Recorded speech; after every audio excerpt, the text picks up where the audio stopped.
കുവൈറ്റിൽ തീപിടുത്തത്തിൽ മരിച്ച 4 മലയാളികളുടെ സംസ്കാര ചടങ്ങുകൾ വിവിധ ഇടങ്ങളിൽ തുടരുകയാണ്. പത്തനംതിട്ട സ്വദേശി ആകാശസ് നായർ, കൊല്ലം സ്വദേശി ലൂക്കോസ്, കണ്ണൂർ സ്വദേശി അനീഷ്, പുനലൂർ സ്വദേശി സാജൻ ജോർജ് എന്നിവരുടെ സംസ്കാരമാണ് നടക്കുന്നത്. നിരവധി ആളുകളാണ് സംസ്കാര ചടങ്ങുകളുടെ ഭാഗമായത്.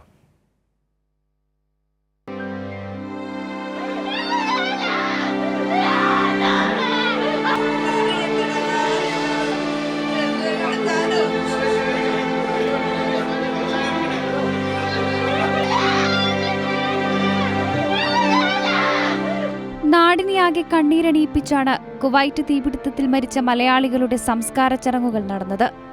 പന്തളം മുടിയൂർക്കോണം സ്വദേശി ആകാശ് ശശിധരൻ നായരുടെ മൃതദേഹം രാവിലെ 10:30 വീട്ടിലെത്തിച്ചു. ആകാശിനെ ഒരു നോക്ക് കാണുവാൻ 100 കണക്കിന് ആളുകളാണ് എത്തിയത്.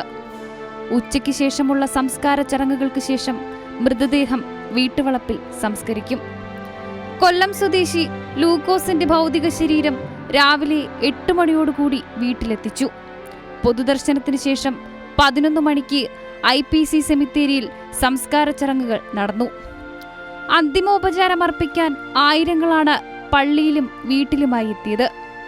പുനലൂർ മരിക്കാർ സ്വദേശി സാജൻ ജോർജിന്റെ ശരീരം 10 മണിയോടെയാണ് വീട്ടിലെത്തിച്ചത്. ഉച്ച കഴിഞ്ഞ് അന്ത്യകർമ്മങ്ങൾക്ക് ശേഷം മാർത്തോമ പള്ളിയിൽ സംസ്കാരം നടക്കും.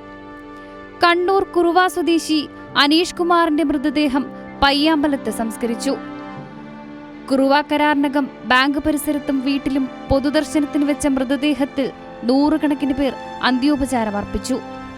വെള്ളിയാഴ്ച വൈകുന്നേരം 6:45 അനീഷ് കുമാറിന്റെ മൃതദേഹം കണ്ണൂരിലെത്തിച്ചത്. AKG ആശുപത്രി മോർച്ചറിയിൽ സൂക്ഷിച്ച മൃതദേഹം രാവിലെ 7:30 ജന്മനാടായ കുറുവയിലെത്തിച്ചു. 25 വർഷമായി കുവൈറ്റിൽ ജോലി ചെയ്യുകയാണ് അനീഷ് കുമാർ. വിവിധയിടങ്ങളിൽ നടന്ന സംസ്കാര ചടങ്ങുകളിൽ ആയിരങ്ങളാണ് സാക്ഷിയായത്. News desk, Kairali news.